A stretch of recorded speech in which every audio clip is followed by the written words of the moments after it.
Bienvenue sur les vitamines du royaume pour ces témoignages de foi pratique, des choses que j'ai véritablement vécues. Dans cette troisième vidéo, j'aimerais parler la foi pour changer les circonstances. Amen, alléluia.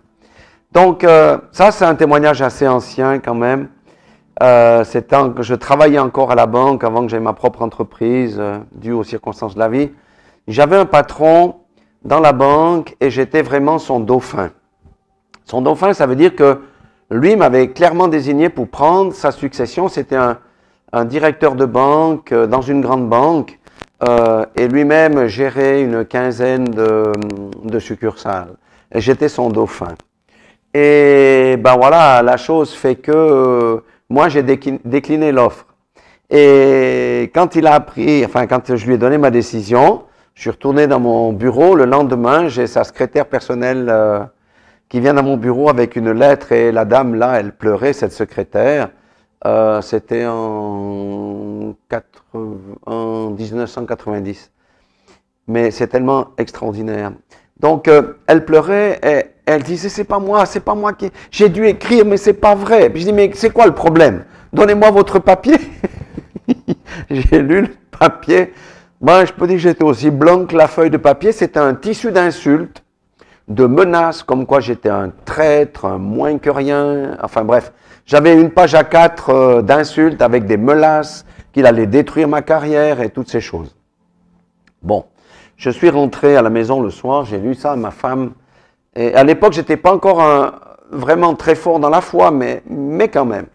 Et j'ai dit à ma femme, non, on avait une cheminée, je vais brûler cette lettre-là parce que autrement je risque d'avoir des mauvaises pensées à relire cette lettre-là et en faire un mauvais usage. Donc j'ai détruit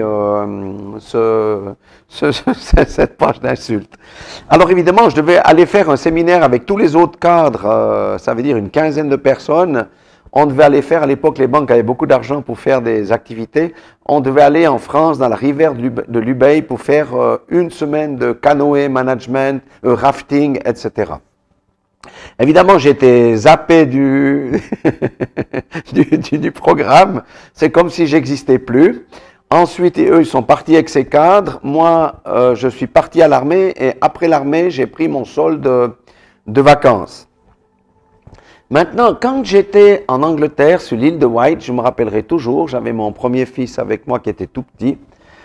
Un matin, ça me tracassait quand même cette affaire-là.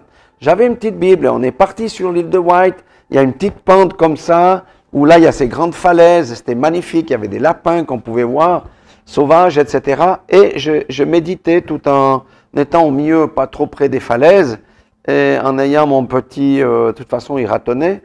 Et je suis tombé sur une parole dans Proverbe 16, verset 7, qui dit « Quand l'Éternel approuve les voies d'un homme, il dispose favorablement à son égard, même ses ennemis. » J'ai dit « Seigneur, ce verset-là, c'est pour moi. Alléluia, tu vas transformer le cœur de cet homme-là. » Donc, j'ai fini mes vacances, et quand j'ai fini mes vacances, j'ai commencé mon nouveau poste ailleurs.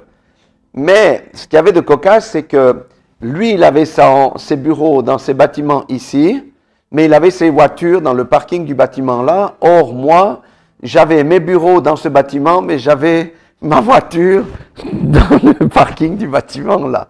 Puis je me suis dit, ben là, un jour ou l'autre, on va bien se rencontrer.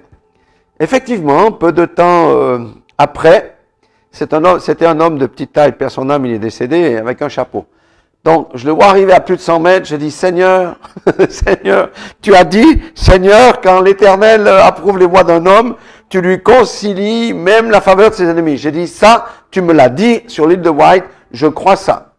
Donc, c'est comme dans un film, hein. Il avance, j'avance, il avance, tu vois, 50 mètres, 30 mètres, 20 mètres, 10 mètres. Il me croise, quand il arrive dans moi, il me baisse son chapeau, il me tend la main, il me salue, il dit, bonjour monsieur Chouery, comment va votre épouse? Chose impensable, il y a un mois en arrière. Impensable. Impensable. Si vous avez vu le texte de Samici, c'était impensable. J'étais un moins que rien. J'étais zappé du programme et là, Dieu, qu'est-ce qu'il a fait? Il a changé le cœur de cet homme. Et cet homme, c'est lui qui est venu vers moi après pour que je le tutoie, pour qu'on noue l'amitié. Vous voyez, je vais vous dire, c'est juste extraordinaire ce témoignage-là. Mais j'avais reçu cette parole et j'ai cru ce que la parole de Dieu dit. La réalité des choses me dit, il est fâché, il m'a déshérité, il m'a rejeté. Ça, c'est la réalité. Mais la vérité, c'est quand l'Éternel approuve les voies d'un homme, il dispose favorablement à son égard, même ses ennemis. Proverbe 16, 7.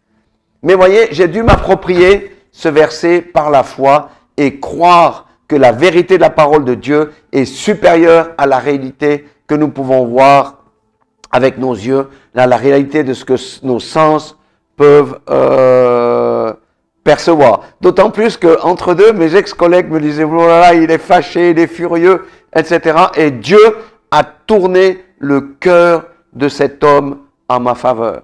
Voilà, soyez tous bénis dans le nom puissant de Jésus-Christ de Nazareth. Amen.